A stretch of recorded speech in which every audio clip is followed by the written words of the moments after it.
everyone, and welcome back to the Real Positive Girl podcast with me, Sabrina. This week's topic is I'm an overcomer, and today we are going to talk about overcoming negative self-talk. Negative self-talk has been something I have been wanting to speak about more and more because I have been seeing more and more people fall victim to this. Particularly on Instagram, a lot of times I will watch people's stories and they will be so down on themselves, and a lot of times you can tell they're trying to play it off as a joke or something that is not serious or just being sarcastic. However, it has hit me so deeply that this needs to be something that needs to stop, especially since a lot of people on Instagram are kind of role models for the younger generation. And I know that there is a debate there that just because you are online and you're popular doesn't mean that you're intending to be a role model, but you have to understand that by putting yourself out there for thousands and maybe millions of people to see and to watch on the regular, you have to understand that you are setting some sort of example, regardless. So it's important for you to model the best behavior that you can so that I'm not saying you are necessarily responsible for what someone else does, because everyone is responsible for the choices that they make in their lives, but I don't see anything wrong with trying to put our best foot forward and being a good example for anyone that's watching. So, negative self-talk, it's actually gotten to a point that it bothers me so deeply that I feel like I need to address it anytime I see it or it comes up. And I'm one that likes to joke around. Do not get me wrong. I love it. I love to be sarcastic. It's my favorite.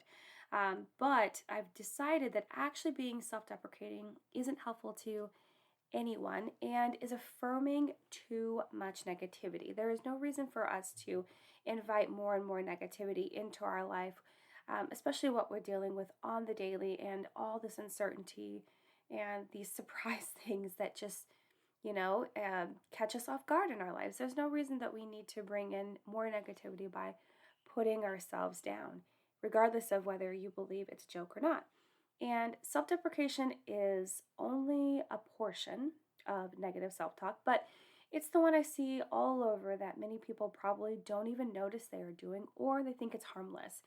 It may seem like nothing to say that you're stupid or you're dumb or an idiot when referring to something in front of others as a joke or to lighten the mood in the situation. But it really is a slippery slope um, to continue to say these negative things about you. And by doing this, it also tells others it's an acceptable behavior. You need to model the behavior that you want others to follow, how they want you to treat you by the way that you treat yourself. So if you're going to say terrible things about yourself, then you are modeling that it's okay for other people to do the same. Do you know what I mean? And I feel like this goes for everything in life. If you decide to not treat yourself with respect, if you decide not to put yourself first, if you want to call yourself these terrible names and anything like that, and you just don't take care of yourself, you are for sure modeling to other people that this is the way that you expect to be treated. And maybe you don't want to believe that, but it's true. And I think that you will be able to confirm that if you reflect back on any way that you've treated yourself that wasn't in the best. And you might be able to pick someone out of your past that has reflected that treatment back to you.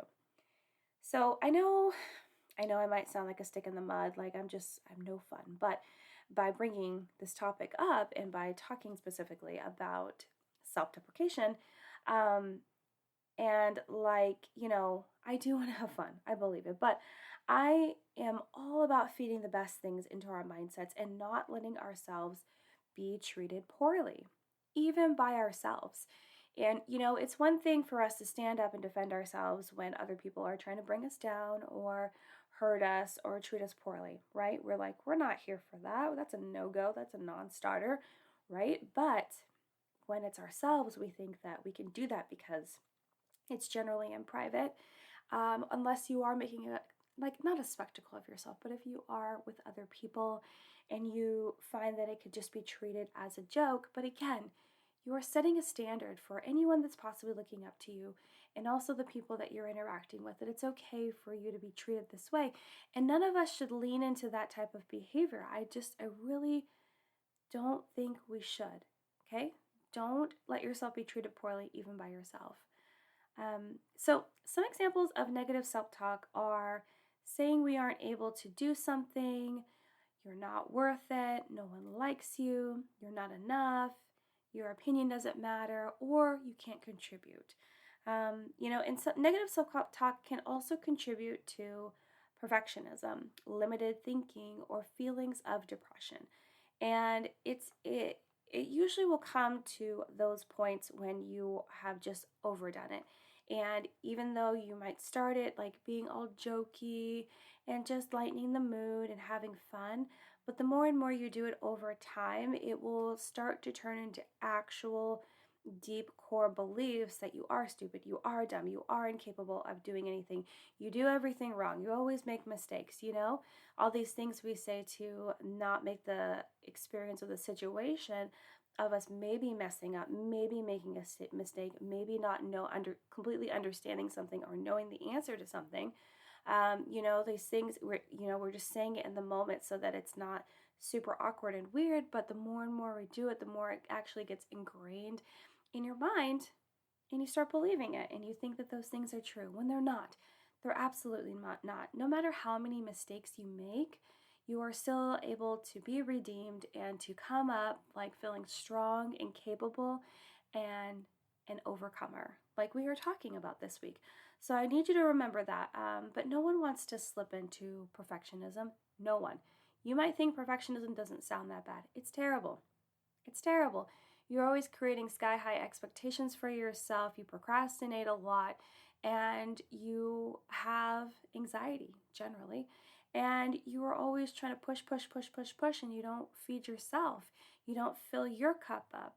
You burn all out. Perfectionism is the worst. Not to mention limited thinking. So when you are engaged in limited thinking, you cannot think outside the boundaries of the ones that you put in place. So if you've created the boundary of thinking that you are stupid, you are an idiot, you are dumb, it's going to be really hard for you to venture outside of those thoughts because you've ingrained them so much into yourself with your cycle of negative self-talk. Also feelings of depression because you're just feeding in all of this negativity. So these negative things we say to ourselves become so deeply ingrained in our minds that these behaviors become habits. Like I was saying, a cycle. It's more it's more natural to do these as more time goes by without even realizing it, because it becomes a habit, because it just becomes second nature. And this is a dangerous behavior. I'm here to tell you. I know it sounds dramatic. That's fine. I will take it as it is. Sometimes I am dramatic. I will accept that. I was a theater kid growing up, and I'm now a stage mom. So I understand it sounds dramatic, but it is dangerous. It can lead you down to so much pain and hurt. And why? Tell me why. Why would we want to do that on purpose? And like immediately talking about this because you're like, oh, it's okay, I do it in secret. And I think of that sound that's like on Instagram, it's on TikTok, and it's like, no one's gonna know. Who's gonna know? Who's gonna find out? No one's gonna know. And I'm sure that's the thing that's going through your mind when you're like, it's okay, no one's gonna know that I'm putting myself down, that I'm telling myself all these negative things. No one's gonna know that this is the way that I treat myself, despite that I treat everyone else super opposite and like they are on top of the world, like they are the best people. A lot of times we do treat everyone a million times better than we treat ourselves, even though we understand how to treat people. Isn't that fascinating? We know how to treat people, the top of the top, the creme de la creme, but we can't even do it for ourselves at all. Even a little bit. Not even a little bit. So you need to check yourself and realize how badly this could be feeding into your daily life and how you view everything else in your life. I think you should. I think you should really evaluate what you're telling yourself. It's okay to make mistakes. It's okay to flub up. It's okay to have things that you might consider a failure.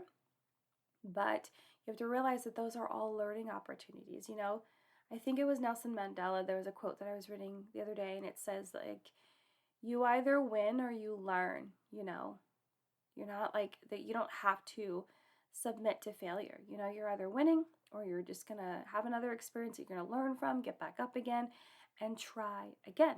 But if you're continuing to feed yourself negative self talk, it's going to be so much harder. So, I do have 4 tips on how to overcome negative self talk. However, before we jump into that, I do want to remind you of the 5-minute reset.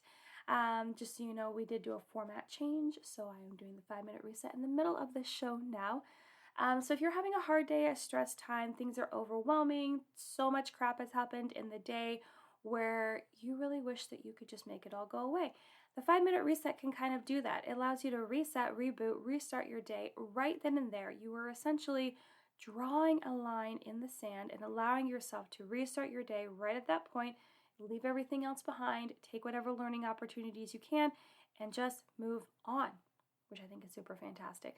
So within the 5-minute reset, all you need is 5 minutes to yourself, and you can allow yourself to take a break from any issues or burdens that are dragging you down. You can also spend some time coming up with resolutions for problems and issues that you are dealing with alone or with someone else. I always encourage everyone to make a list of at least 4 things you're grateful for. Nice little gratitude list there, big, small, medium size. Maybe you're grateful that you met new friends this week. Maybe you're grateful that you discovered a new app that you love. Maybe you're grateful for that really yummy recipe that someone gave to you and now you tried it and now you love it so much. Maybe you're grateful that you had extra money to splurge on pizza or Thai or burgers, whatever you really like. You can be grateful for anything and everything. The list is never ending.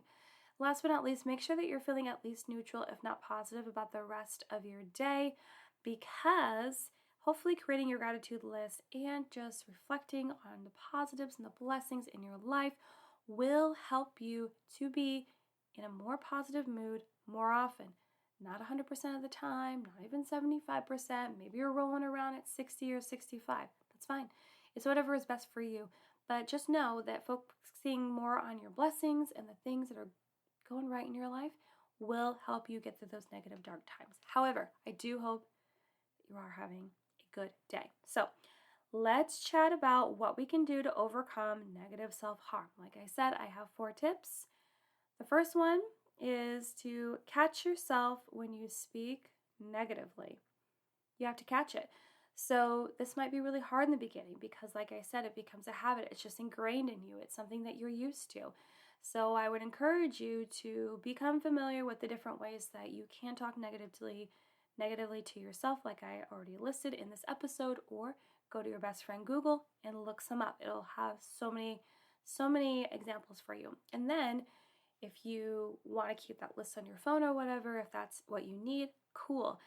But be aware and catch yourself when you start to slip into these negative moments, because it'll help you to identify it more and more. And the more that you do, the more that you do it, the easier it will be to stop yourself, even if it's in the middle of it. And don't feel bad if you don't catch yourself a couple of times and you reflect back and you're like, crap, I still let myself do that. It's okay. You're reflecting right now, in this moment. So that's fine. You just need to get into the practice of catching yourself when you do start to speak negatively to yourself.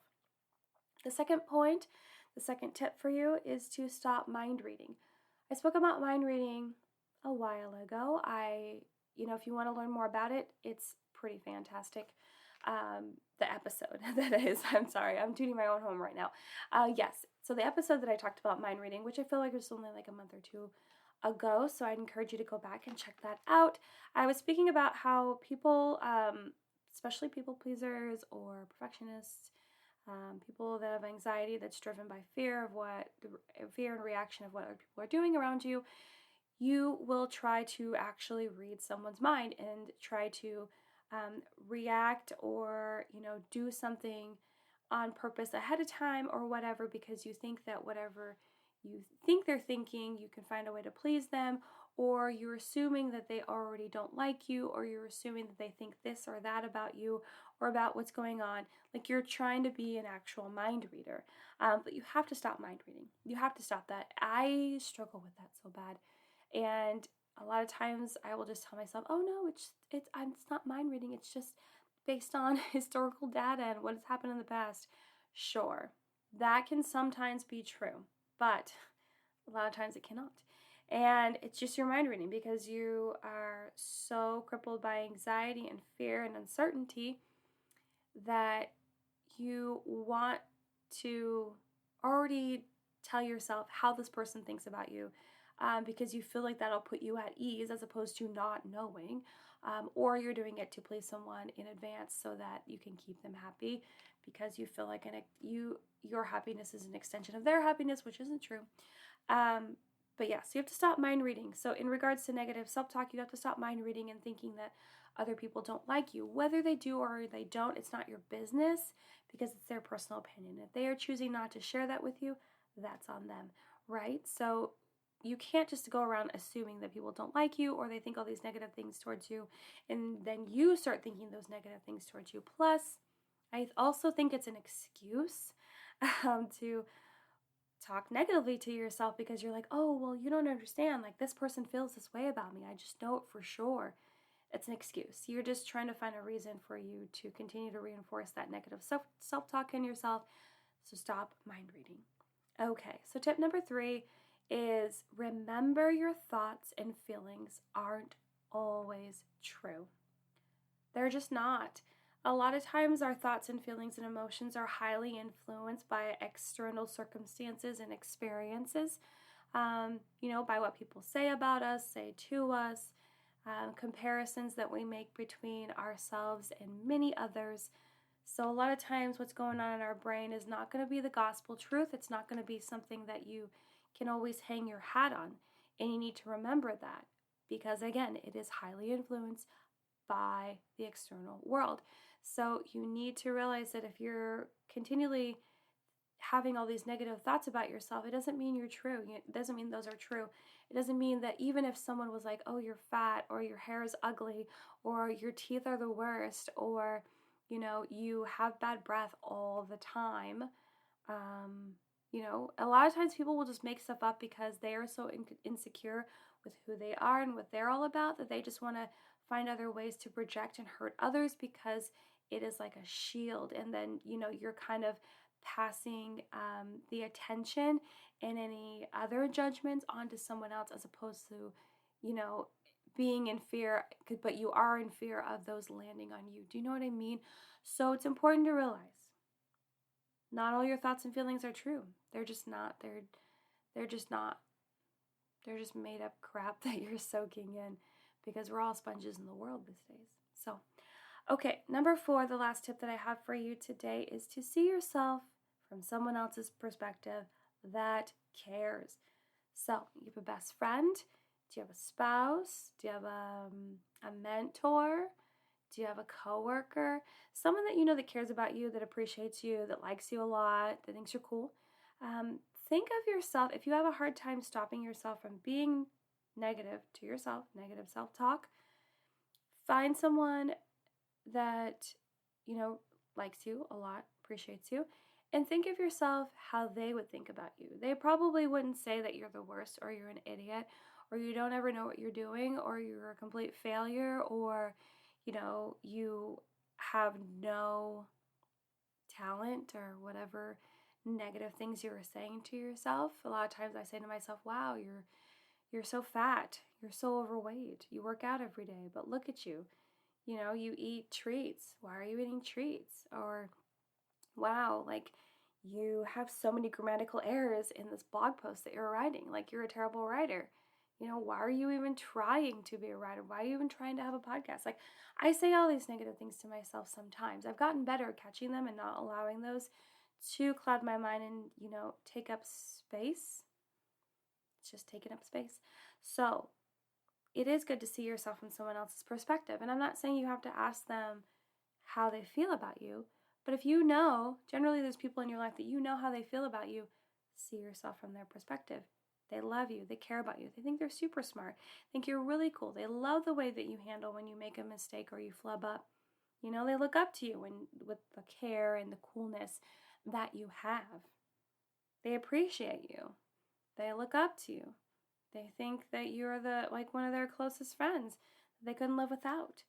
So it'll really help you to switch off that negative self-talk because you'll realize, wow, this person and this person and this person really think I'm fine, I'm awesome, I'm not as bad as I think I am. And that really means something. So, well, you guys, I hope that these tips have helped you. I hope that you will work on your negative self talk. I really hope that you will stop self deprecating and encourage others not to as well. You don't have to be as serious as me when you do try to encourage them not to. It's totally fine.